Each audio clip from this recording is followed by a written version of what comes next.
Is Wartales worth our time? We're about to find out. Welcome everyone to episode 167 of 1 Hour, 1 Decision, 1H1D. I am Chris. And I am Tom. And we take 60 minutes and play a random game on Xbox Game Pass and decide, well, Tom, are turn-based combat games coming back?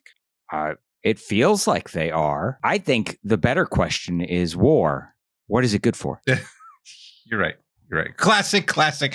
Hopefully we won't get dinged by some sort of DMCA because of that. But you didn't sing it. You just said it. So they were just words. And in this case, the answer is not absolutely nothing. It's apparently Tales. If it's about Tales. Yeah. Everything's got a story. And we're going to find out about that story about Wartales, developed by Shiro Games. This game came out kind of a trickle down, kind of release date here.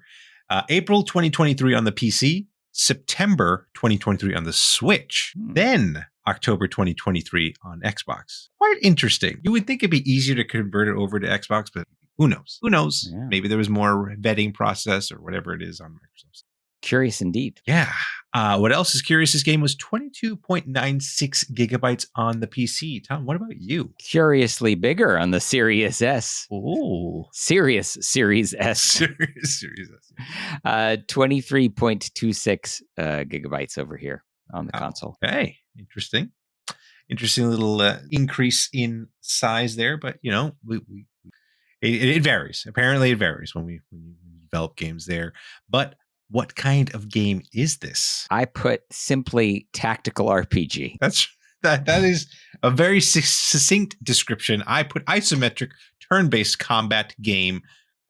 Because it's not just that, but it is. I feel like it's a good amount of the game. Largely that. Yeah. Speaking of what you largely do, what do you have down there for your game loop, Chris? Yeah. I put complete quests while keeping your companions alive. Okay. I have make your own story by exploring the world and making choices that may lead to tactical combat. Yeah. I am actually curious about that. We'll get into it. Maybe it's our likes or dislikes, whatnot. But let's start with the likes. What did you like about this game, Tom? Okay, so I very much liked the way that it opened. Yeah. And that you kind of craft your story or who your people are by kind of like a tarot card prompt system. And that not only is there flavor there, but it actually does set the modifiers on mechanics. It feels very much like a tabletop role-playing game. So if you come from, Dungeons and Dragons or those sorts of games, right? This character creation kind of system is very... will feel like home to you. Right. I will go even a little bit further. It's not just character, it's a party creation, right? Because you got to pick your character. Who are you following in your story? And then you get to customize literally everything about them too, even down to your horse. You can pick the color of the horse, name it what. It even has apparently... abilities and stuff like that as well. Not just carrying your loot, but it can apparently attack. I didn't see that. That would have been cool to see the horse kind of charge in during combat. Maybe save me because I kind of stunk in this game. But the combat was enjoyable. I enjoyed the combat. The turn-based combat brought me back to my, the Fallouts, XCOM, that kind of turn-based combat. It is a grid pattern, and actually Baldur's Gate 3 was kind of like this too. Yeah. So yeah, it is grid-based. Oh, actually, and we were just talking about Persona. We did Persona 5 Tactica. I'm going on tangents here, but that is another one where it was kind of like this grid-based tactics, and I enjoy it. I enjoy kind of giving yourself some time to kind of plan out what you're going to do in this game. And I thought it was really good. And I also love the fact that every once in a while you had that little that kill animation that happens where the game kind of zooms in and just shows you how this guy is dead, going to die. And it was pretty brutal. So what did you think about the combat? I had a good time with the combat. I liked the tactical combat system. Sometimes it's not great. Sometimes it is great. Right. But I think well executed here in this one. even on the console where, that can be kind of a clunky thing to do. Yeah, that's right. Let's see. What else do I got? You have lots of control over a lot of things, really. You have lots of control over the game settings. In terms of setting up, how do you want the world to be explored? How do you want the difficulty to play out? Do you want it to level scale, or do you want it to be like zone based? You can set that up. You have control over, how the saves work, and you're setting all this up when you first start the game. So you're really kind of handcrafting your experience before you begin. And I think that helps a lot with expectation setting, Definitely. Since it's a game that we totally randomly stumbled upon. So I had a good idea of what I was getting myself into before I even started playing the game, which I think was a nice little treat there. Speaking of other things that I think were cool in terms of freedom, you have the freedom to explore and interact with the world kind of as you see fit. Yeah. So you can go into town and you can take a job. You can sell stuff, and buy stuff and things like that. There are merchants on the road and they may get attacked by bandits, and you witness that happening on the world map. And then you make a decision like, am I going to interfere here? And then when you decide you want to interfere, whose side are you going to take? Right. Which is, you would think like, oh, I have to save the merchants. No, you don't. Like, you totally could just join on the side of the bandits. I like that you can flip sides in things. There's a mission that you're given where somebody's like, oh, there's a bad guy holed up in a cave. Go get him.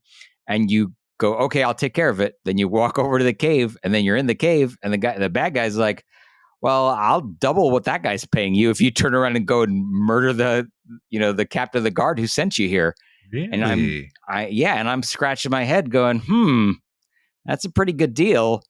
But like, there are going to be consequences, right? That's going to increase notoriety. That's going to change your standing with the guards and things like that. So ultimately I took out that bandit, but that you have the freedom to make those choices, and that these choices in turn kind of become your story. Yeah. I think like that emergent gameplay there is awesome.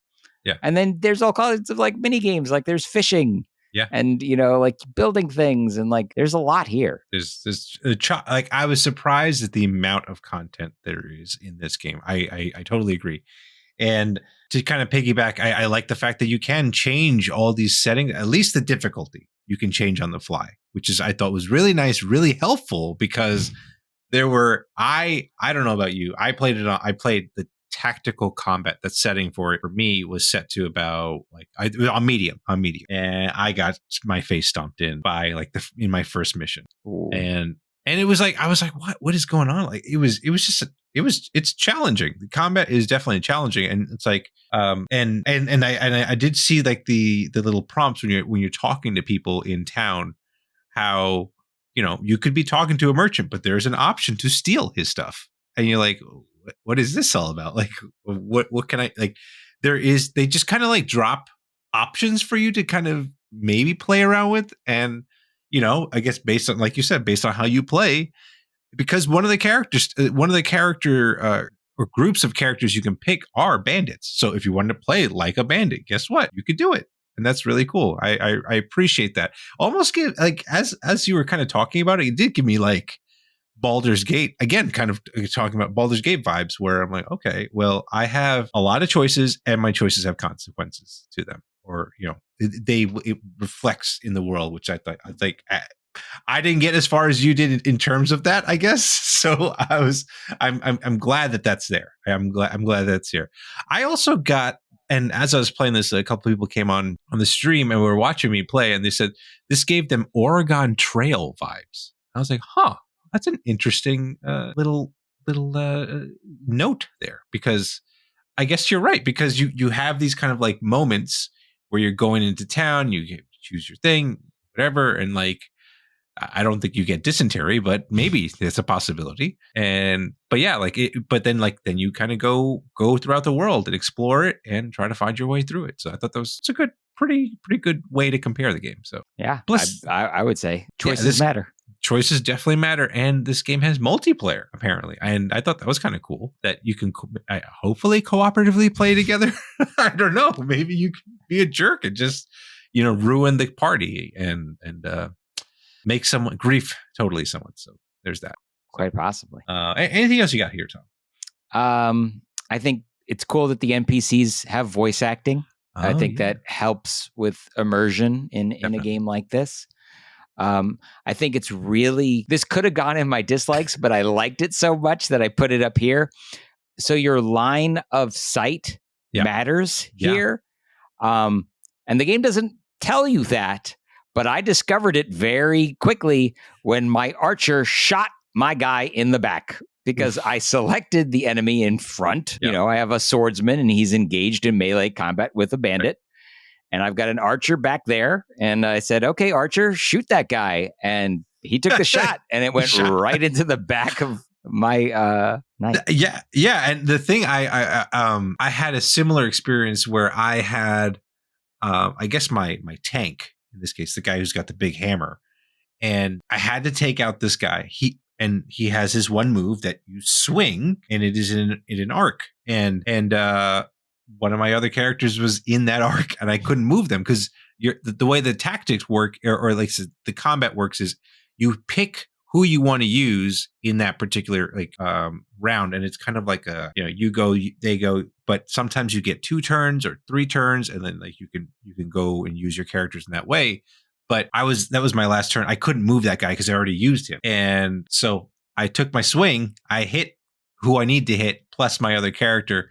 It got hurt. And then it told me that their relationship has been damaged because of that.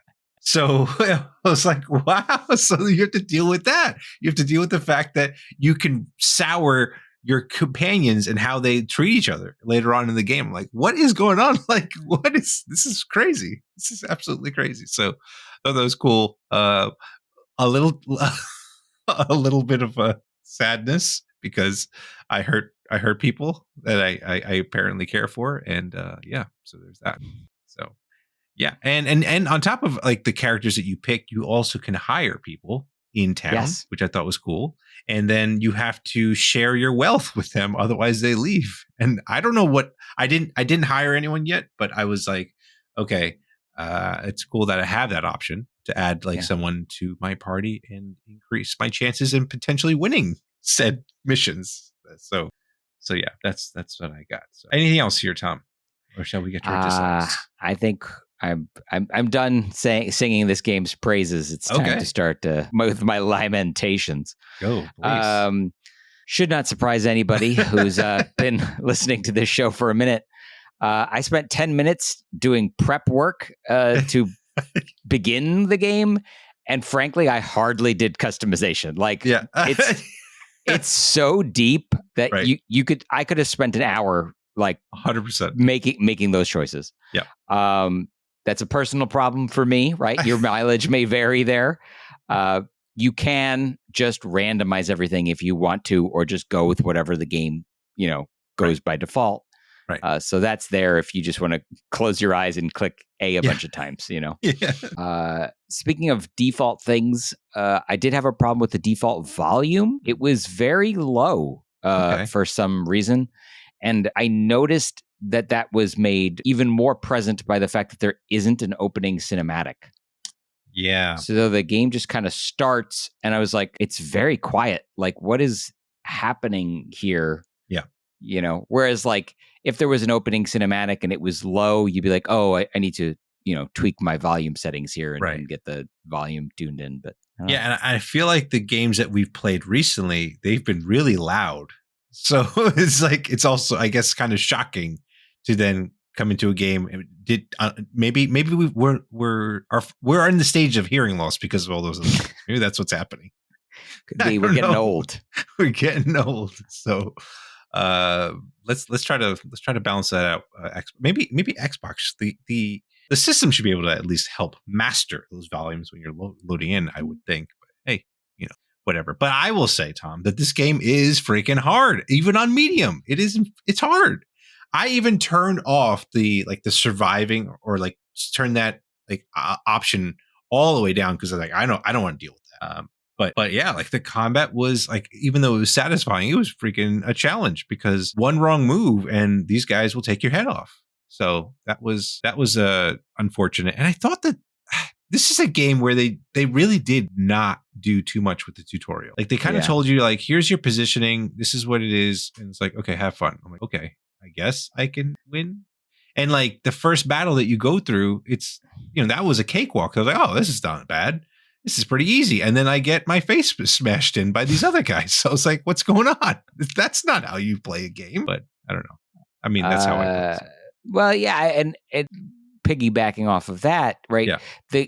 Because there isn't like a tutorial or not a substantial one, right. There's not really and there's no story, right? There's no main quest.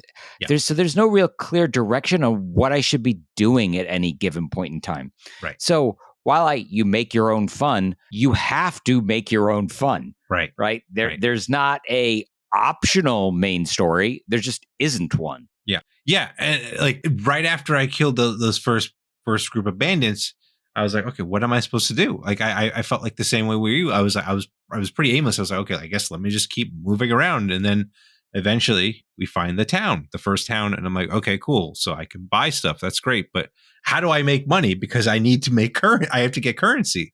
So these questions definitely get dropped in your mind, but a lot of times the game just doesn't tell you that. It doesn't outwardly just say, here's some options here where you can do. I had to then figure out, I had to go to the tavern, talk to the emissary, and then like go to the job board that way. So a lot of that stuff is just you kind of fumbling your way through this town, this world. So yeah, I wish there was just a little bit more. It didn't need to be like a very comprehensive tutorial, but just a tiny bit more, just to kind of, especially for someone like me who's a bit of a dodo. So that's I agree that would have been helpful. Yeah. There are a couple of other little things that really did irk me. This is a game that's clearly designed for like a mouse and keyboard or touchscreen type scenario. Yeah. And so you're using your controller as a mouse, which is I do not like, not ever. And that gets amplified because when you're in the world map, right, things are pretty gravy. Like you're moving your characters around, like it feels pretty natural on a controller.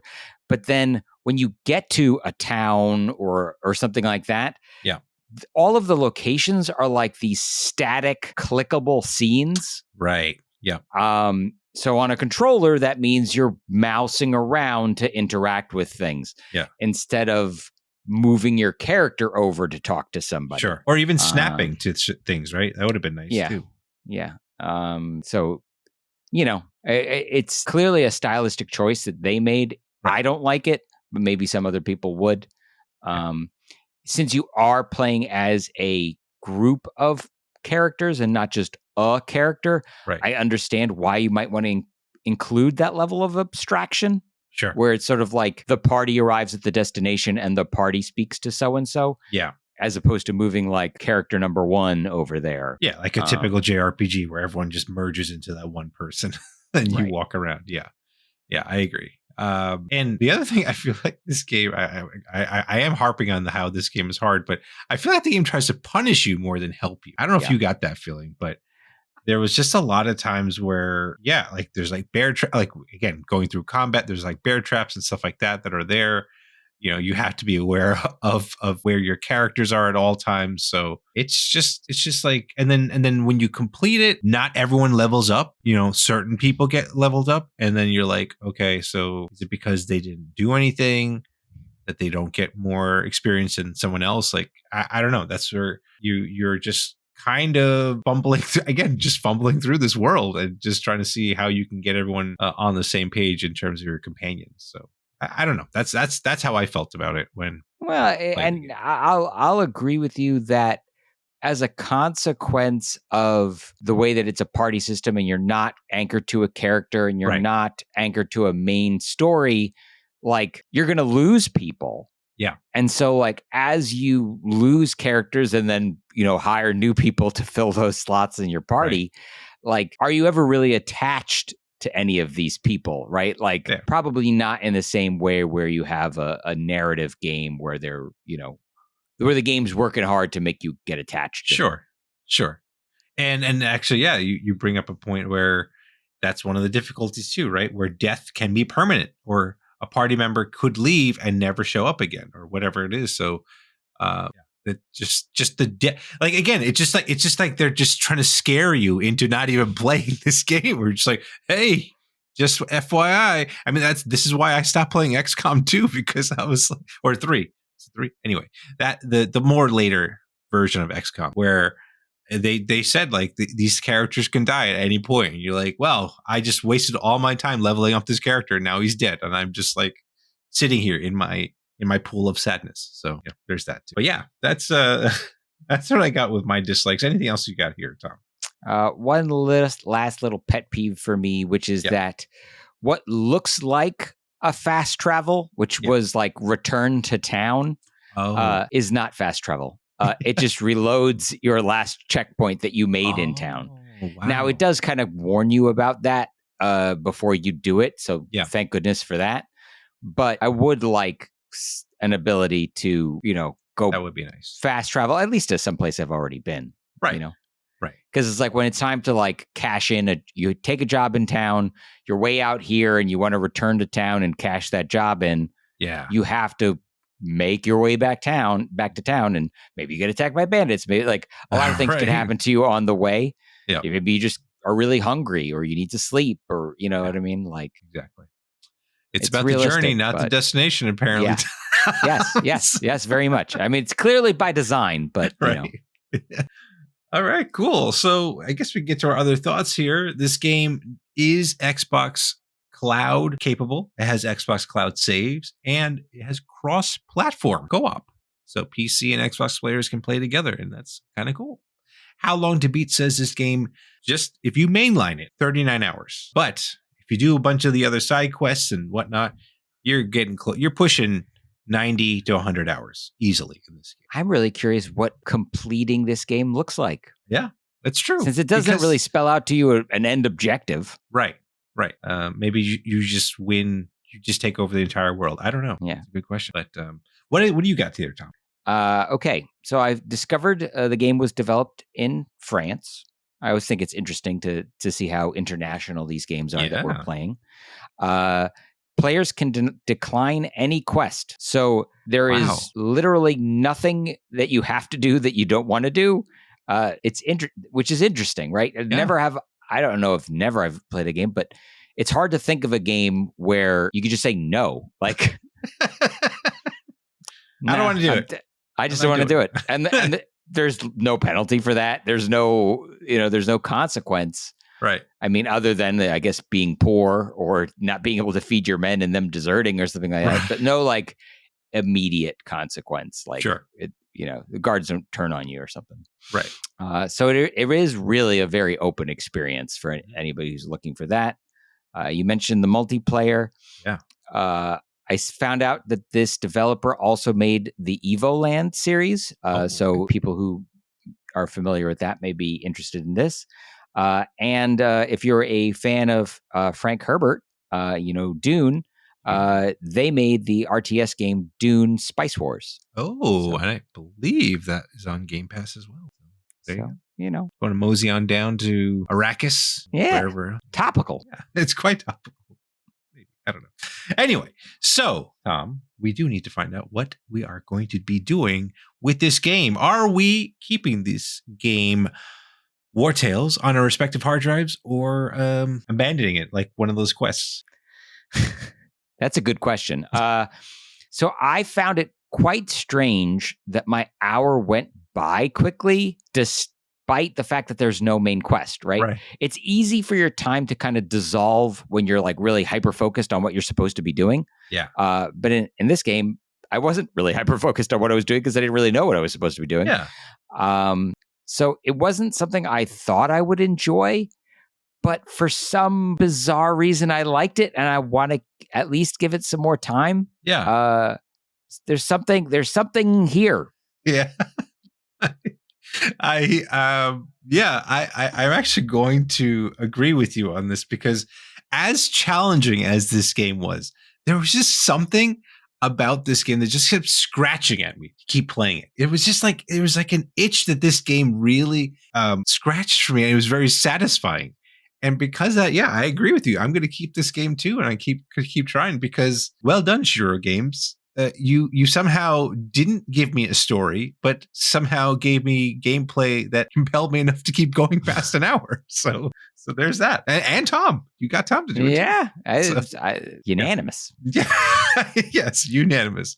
So those are our thoughts about this game. Let us know what you think. Follow us and say hello on Twitter at TC1H1D, or shoot us an email at TC1H1D@outlook.com. Check out our next streams on Twitch at twitch.tv/1H1D. And hey, we're on YouTube. This is on YouTube. And comment down below if you think that this game is really worth our time to keep going past that hour and do another 40 hours of this game or so. And, while you're there on YouTube, check out our other reviews. We've done over 160 of these. So why not check some of those out? We have some of those up on YouTube too. So 1H1D is part of that QTV network. If you like gaming podcasts or gaming content of any kind, check it all out at quitthebuild.com/network. So Tom. Yes, Chris. We need to find out what we're playing next, don't we? Yes. All right. Surprise button. Let's see what you got in store for us now. Here we go. Variety. And variety it is, as we are going to be playing, Tom, No More Heroes. The 3. Of course. Hey, Chris, did you play No More Heroes 2? No. Neither did I. I haven't played the first one either, so here we go. So thanks for that, Game Pass. I appreciate that. So that is it for this episode, and thank you so much for tuning in, and we'll catch you on the next one. Thanks, everybody.